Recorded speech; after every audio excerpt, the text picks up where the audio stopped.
Have you ever stopped to think about how much of our lives is governed by habit? We like to imagine ourselves as these completely rational beings making conscious, deliberate choices every moment of the day. But the truth is, a huge portion of what we do is automatic, almost like we're on autopilot. Think about your morning routine, for example. Do you really consciously decide step by step to brush your teeth, make coffee, or take a shower? Probably not. These actions are ingrained, part of a sequence we've performed countless times before. They just happen. Now, this isn't necessarily a bad thing. Our brains form habits to conserve energy. Imagine having to consciously decide every single minor action throughout the day. We'd be exhausted. But what happens when these automatic behaviors are working against us? What if we're stuck in patterns that are detrimental to our well-being, our goals, our happiness? That's where things get interesting. That's where we need to start thinking about how we can intentionally design our lives to support the habits we want and break free from the ones that are holding us back.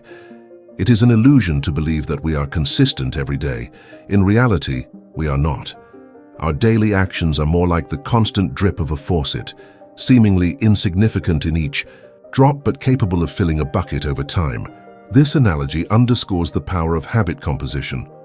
Small, persistent actions, though barely perceptible in the short term, accumulate to create substantial change over time.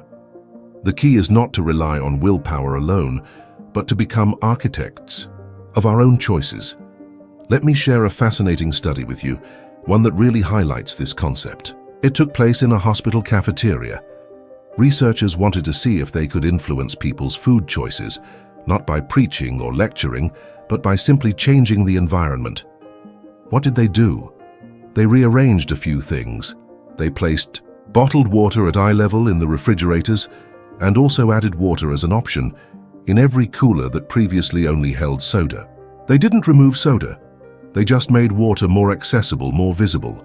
And guess what? Over the next 3 months, sales of bottled water in the cafeteria increased by almost 26%, while soda sales dropped by over 11%.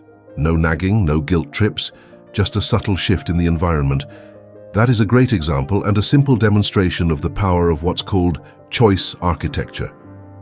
It's the idea that the way choices are presented to us influences the decisions we make, even if we don't realize it.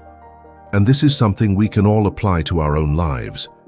We can become architects of our own choices, designing our environments in a way that nudges us towards the behaviors we want to cultivate.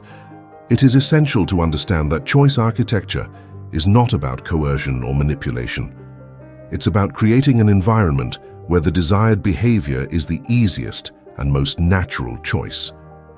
This approach recognizes that our willpower is a finite resource, and that relying on it alone is often a recipe for failure. Instead, by strategically designing our surroundings, we reduce our dependence on willpower and increase our chances of success. Let's dive deeper into this concept of automating our choice architecture, because it's a game changer when it comes to building good habits and breaking bad ones. You see, the key here is to understand that our environment plays a much bigger role in shaping our behavior than we often realize. It's not just about willpower.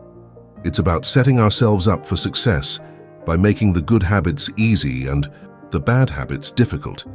And it's fascinating to consider that at a neurological level, our brains don't really distinguish between a good habit, a bad habit, or even what we might call an addiction. They're all just deeply ingrained neural pathways, patterns of behavior that have been reinforced over time. What makes the difference is whether a habit ultimately serves us or harms us in the long run.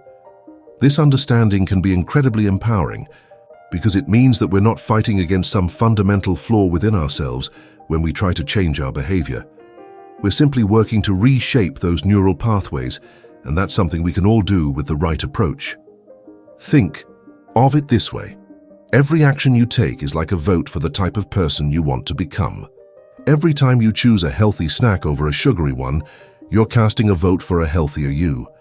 Every time you choose to go for a walk instead of staying glued to the couch, you're casting a vote for a more active you. These votes may seem small and insignificant in the moment, but they add up over time. They start to shape your identity. They start to change the way you see yourself. And that, my friend, is where the real magic happens. So how do we practically apply this to our daily lives? It all starts with understanding the two fundamental principles: adding friction to bad habits and removing friction from good habits. Let's break those down. Adding friction to bad habits means making them harder to do. It's about creating obstacles, even small ones, that stand between you and the undesirable behavior. For example, if you're trying to cut back on screen time, you could delete social media apps from your phone. This adds an extra step, having to reinstall them, which creates a barrier and forces you to pause and consciously decide if you really want to engage. You might even decide it's not worth the effort and choose to do something else instead. You can also use website blockers on your computer to make accessing distracting websites more difficult. If you're trying to avoid unhealthy snacks, don't keep them in the house. If they're not readily available, you're much less likely to indulge. You can even take it a step further and only keep healthy snacks within easy reach, making them the default option when you're feeling peckish. Now, let's talk about removing friction from good habits. This is the opposite side of the coin. It's about making the desired behaviors as easy and convenient as possible. The goal here is to make the good habits the path of least resistance. Think about what you want to do more of, and then find ways to simplify those actions. For example, if you want to start working out regularly, you could lay out your workout clothes the night before. This removes a small decision, a small hurdle in the morning. You could even sleep in your workout clothes to make it even easier to just get up and go. You might also consider choosing a gym that's on your way to work or home, making it a convenient stop rather than a special trip. If you want to read more, place a book on your pillow. When you go to bed, you have to physically move the book. It's a small thing, but it brings the idea of reading to the forefront of your mind. You might even find yourself picking it up and reading a few pages simply because it's right there. If you want to eat healthier, prepare your meals in advance and have them readily available in the fridge. When you're hungry, you're more likely to reach for what's easy and convenient. If a healthy meal is already prepared, you're much more likely to choose that over something less healthy. The important point here is to be strategic and intentional about designing your environment. Think about the cues that trigger your bad habits and find ways to eliminate or minimize them. At the same time, think about the cues that could trigger your good habits and find ways to make them more prominent and accessible. Another powerful technique is something called habit stacking. This involves linking a new habit you want to develop with an existing habit you already have. For example, if you want to start meditating, you could stack it onto your morning coffee routine. After you pour your coffee, you could sit down and meditate for 5 minutes. The existing habit, making coffee, acts as a trigger for the new habit, meditating. You can apply this to almost anything. If you want to start flossing, stack it onto brushing your teeth. After you brush, you floss. The key is to choose an existing habit that is already firmly established and then link the new habit to it. This helps to make the new habit more automatic over time. Now, I want to emphasize a crucial point. Progress is often not linear. There will be days when you slip up, days when you fall back into old patterns. That's okay, it's part of the process. Don't let a small setback derail you. Don't beat yourself up about it. Just acknowledge it, learn from it, and get back on track. Remember, it's about the long game. It's about the cumulative effect of these small changes over time. And that's why it's so important to track your progress. Because the changes are often so subtle, so gradual, that you might not notice them on a day-to-day basis. It's like watching a plant grow. The changes are imperceptible day by day, but over weeks and months the growth is undeniable. You need a way to visualize your progress, to see how far you've come. This could be as simple as using a habit tracker app or keeping a journal. Seeing your progress visually can be incredibly motivating. It helps you to stay committed, even when you're not seeing immediate results. Think of it like compound interest.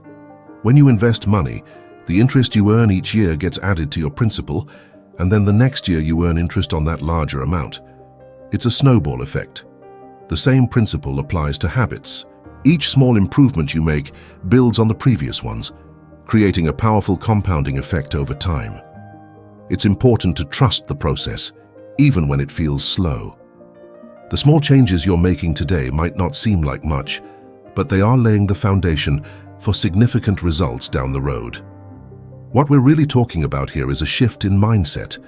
It's about moving away from the idea that we need to rely on massive bursts of willpower and motivation to change our behavior. It's about recognizing that our environment plays a powerful role in shaping our choices, and that we can consciously design that environment to support our goals. It is crucial to understand that we are not passive recipients of our environment, but active agents who can shape it to our advantage. By taking control of our surroundings, we take control of our habits and ultimately our lives. It is about taking ownership of our actions and creating a life that aligns with our values and aspirations. This process is not about perfection, but about progress. Every step we take, no matter how small, is a step in the right direction. It is about building momentum, one small change at a time. This is not about quick fixes or overnight transformations. It is about sustainable change that lasts a lifetime. So I encourage you to start thinking like a choice architect. Look at your environment, both physical and digital, with a critical eye. Where are the opportunities to add friction to your bad habits? Where are the opportunities to remove friction from your good habits? What small changes can you make today that will set you up for success tomorrow? And remember, every action you take is a vote for the person you want to become. Make those votes count. Every choice you make either reinforces your current habits or nudges you towards new, more desirable ones. Be mindful of the choices you make and choose wisely. This journey of habit formation is a lifelong process of learning, adapting, and growing. There will be challenges and setbacks along the way, but that is part of the human experience.